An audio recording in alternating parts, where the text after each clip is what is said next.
Okay, Takashi Miike, how's he doing today? じゃあ今日はお元気でしょうか？元気です。いかがでしょうか？ I'm doing great. Doing great. Does he like Toronto? トロントが気に入ってますでしょうか？なかなか街中を歩いてっていう時間はないんだけど、いつもただ街の景色と映画祭に関係している人たちのキャラクターがなんかずれてる。And I really don't have that much time to be walking around town, but it's interesting because I kind of see a gap between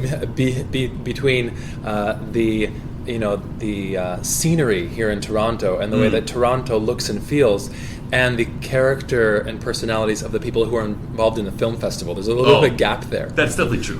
それは確かにそうですよ。確かにそうです。ミッドナイトマッドネスっていう環境で自分の映画を見るっていうのは非常に、スリルもあるし大好きですね。自分の映画が他の環境で見るよりすごく面白い映画に見える。それは観客がそういうふうに見せてくれるっていうその魔力、力を持っている。自分にとってはね、そういう街です。And Toronto is a very, it's a very special place for me because the thrill and the enjoyment that I get from watching the film with the Midnight Madness audience is really more, than I've ever experienced anywhere else. And so having that experience, it actually makes me feel like my film is more interesting. And so it's just to be able to be with the audience, enjoy it in that kind of environment. It really makes me see my film in a new light. So for people who are fans of like Ichi the Killer and been on board with Miike since the early 2000s, what can they look for the hardcore fans? What can they look forward to in First Love? 私も大ファンですけども、やっぱり殺し屋イチの時代から、2000年代、やっぱり前半から、ずっとファンではありますけども、やっぱりもう、大変もうずっと前から三池監督の大ファン、たちに向けてそうですね初恋を見てどういったなんか反応とか、どういった映画期待できるでしょうか？もうずっと前からの大ファンに対してですね。何かその殺し屋市とこの作品の一番の違いっていうのは、同じ新宿っていう街を舞台に描いているんですが、やっぱりファーストラブは少しソフトになってるかもわからないけど、そういう違いよりも一番の違いっていうのはその映画の先に少し何か希望がかすかな光が見えるっていう、殺し屋市は闇に落として絶望の中で終わっていくっていう、その絶望を楽しむっていう、全く違うタイプの映画だと思うし、で一つは、非常にそういう今までの映画を愛してくれる人たちは自分にとって本当にありがたいんだけど、逆に言うとその期待に応えようとする、そういうものをまた求められている、そういうものを作ろうとしてしまうっていう、なんかそこにこだわるっていうのが逆に自分らしさをなくしてしまうっていう怖さを感じているので、自分はその時なりにその時撮りたいものを撮っているというこ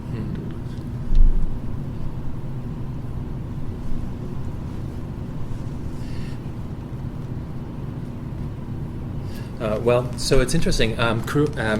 Ichi the Killer and First Love are two very different films in a couple of ways. But the main difference, is that even though they were both filmed in Shinjuku, First Love, it may be a little bit softer as films go, but at the same time, the resolution of the film and the plot and the whole meaning behind it is a little bit different. For example, there's hope and this dim light that is, infused into First Love, as opposed to Ichi the Killer. It's this dark film that ends in total despair, and each of those, you are meant to enjoy those emotions that are built into the film. And I'm very thankful to all of my, hardcore, longtime fans. I'm very thankful to them. Thank you so much for following my work and for enjoying my films. But at the same time, if I start to cater to any one particular group of fans, then I feel like that on the flip side would actually diminish my own individuality and my own personal style. So I really take a lot of, and that's scary to me. So I put a lot of emphasis on filming really what I want to film, when I want to film it, and moving my career forward that way. Okay, so he's made over 100 movies, and I was wondering, why so many, and also how long does it take him typically to finish a project? でもう100本、以上の映画を、作成されているのではないかと思いますが、どうして、そんなにたくさん、の映画を作られてますでしょうか。そして、それとは関連する質問ですけども、やっぱりもう一本の映画を作成するには、どれぐらいかかりますか、期間的には。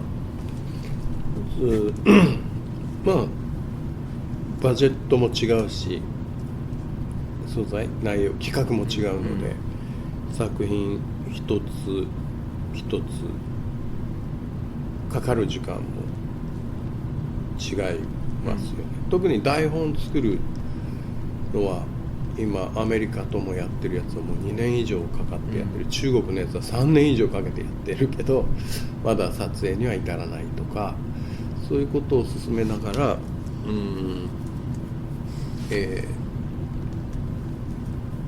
次々に来る企画をできるだけ成立するように持っていく。要は撮影まで、普通の監督はいや、そもそも監督って NG を出すってそうじゃないんだって否定する職業でしょ、今の演技は違う、これはこの予算では撮れない、この本のここが違う、それを自分の場合は、否定するより肯定する、大丈夫じゃない、この予算でもやれると思うよ、いやこの台本はみんな言うようにそこに矛盾点はあるけどでもいいとこもあるよね、そういう、ところが他の監督と違って結果的にこういう本数になってると思います。でその本数をたくさん取るってことは自分の目的でもないし、そこに自分だからたくさん取るんだっていう意識はないですよね。Well, so first of all, it really never has been my intention, outright to just make as many films or just make a ton of films. At the same time, if you look at each of the individual films, they all come from a different place. They come from a different project idea. They take different times. They'll have a different budget. And the ones that I'm doing with scriptwriters in the U.S. or Canada, in the U.S. those are taking around 2 years. The ones in China are taking 3 years because the process is longer working with the scriptwriter. At the same time, it's my intention to try to film, to work on a film from start to finish without having to go back and forth between a lot of different projects. So I like to, start it and then keep going until I finish. In order to do that, a lot of filmmakers, what they will have to do is they have to, kind of reject a lot of projects. They say, no, this isn't going to work for me. No, we don't have a budget for this. No, this isn't my style. But I actually, more than having a rejection stance as a director, I have an accepting stance where I look at something and I say, there are some contradictions in this, this film idea, this premise, or this script, but there are some virtues to it as well. So it's really it's really my style to see how I can work with what they do have and see what we can do with that to make it into an interesting film. That's just my style, and so it's never been about volume. It's always been about just focusing on that one individual film one at a time, and that has just turned into the volume of work that I've created today. Okay, so some of his images are definitely unforgettable. Like I'm thinking the grown man being born in Gozu, and when it comes to these like incredibly not necessarily graphic but like strange images, is that like strictly a subconscious thing? Where do these images come from? そうですね、やっぱり三池監督が作成された映画の中はやっぱりすごく奇妙な不思議なイメージたくさんあると思いますが、例えばもうゴーズでは、そうですね、もう大人の男の人がやっぱり生まれる、出産されるというシーンとか、そういう生々しいというか、すごくそうですね、生々しいというか、奇妙で不思議な、やっぱり映像とかイメージがたくさんありまして、それは無意識的にまたもう、三池監督の潜在意識の中に存在するものですが、そういうイメージはどこから来ますでしょうか？ゴズに関して言うと、あるこの人は面白い才能を持ってるなという脚本家がいて、でもその脚本家は性格がすごくいいので、プロデューサーの言うこととか監督の言うこととかスポンサーの言うことをよく聞いて、その人たちのために自分の考えを曲げてその人たちに本を書いてる。それはそれで必要なことなんだけど、そういう人が僕の目から見るとそうだって見える人がいて、そのゴズの企画が上がった時にその人間に、本当に書きたいものを何の話かよく分からなくてもいいんだ。本当に書きたいものをこう書いてくれっていう自由を与えた。でその打ち合わせの時に今までプロデューサーに話して鼻で笑われた、相手にされなかった、そういうものをいっぱい入れてもいいのか。でもある意味その今の日本映画界に対する不満、自分こんなシーン思いついたのに誰も相手にしてくれないっていう、その彼の感覚を利用した作品なんですよね。でもちろんその台本というのは自分にとってはすごく面白く読めたし、要は映画としての完成度は低いかもわからないけど何かエネルギーがある、そういう映画があっていいっていうふうに思いました。So in terms of Gozu, so first of all, I knew this very talented scriptwriter. And, he was just very easy to work with. He had a great personality. He would listen, earnestly to everything that, the sponsors and director and producer would say. And, he would kind of be flexible and kind of change, his own, idea and kind of mold to what everyone else was saying to him. At least that's the way he looked to me. But when I received the Gozu project, proposal from him, I wanted to give him the freedom to write whatever he wanted. I wanted to say, I didn't want him to think, okay, I can't do this, I can't do that, and work within all these constraints. I wanted to give him absolute and total freedom because he had been rejected, by so many other filmmakers, just because he had this idea in there and that idea in there, and so they wouldn't even give him the time of day. And so he had a little bit of pent-up dissatisfaction with the Japanese film industry, and I wanted to kind of release him from that. And of course, the script was very interesting itself. The script was interesting, but it had, even though it was imperfect, it had all of this raw energy to it that I felt like this just needs, this deserves an audience. And so that's why I decided to, to use that script with those images for that film. Okay.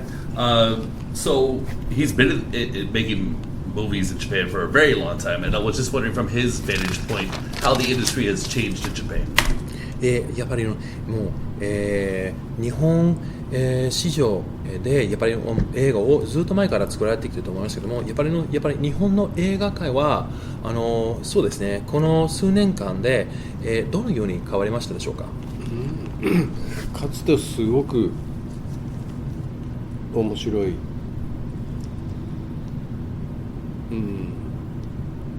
黒澤明を代表する、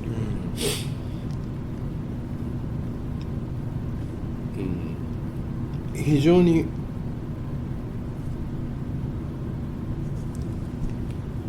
優秀な映画、優れた映画を撮ることができた日本の映画の業界、しかもそれはインディーズではなくてメインストリームで撮ってたんですよね。映画という商業映画として撮っていた、そういう力が一体どこに消えてしまったのかっていう、完全に消滅してしまった、非常に多くのお客さんに右往するというか合わせるお客さんの思考が次の企画を決めていく。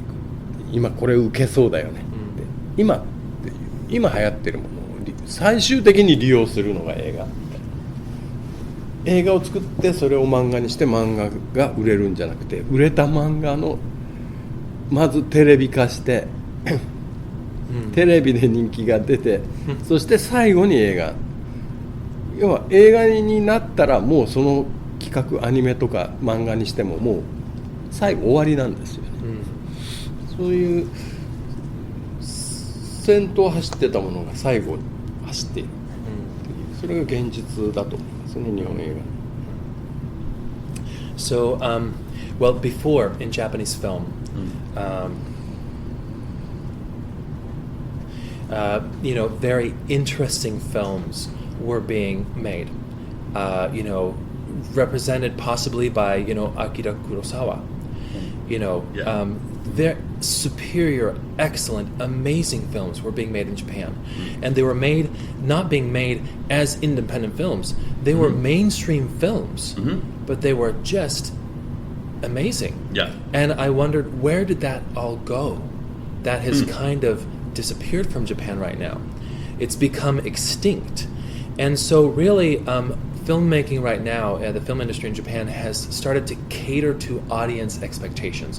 What do people want to see? What is popular right now?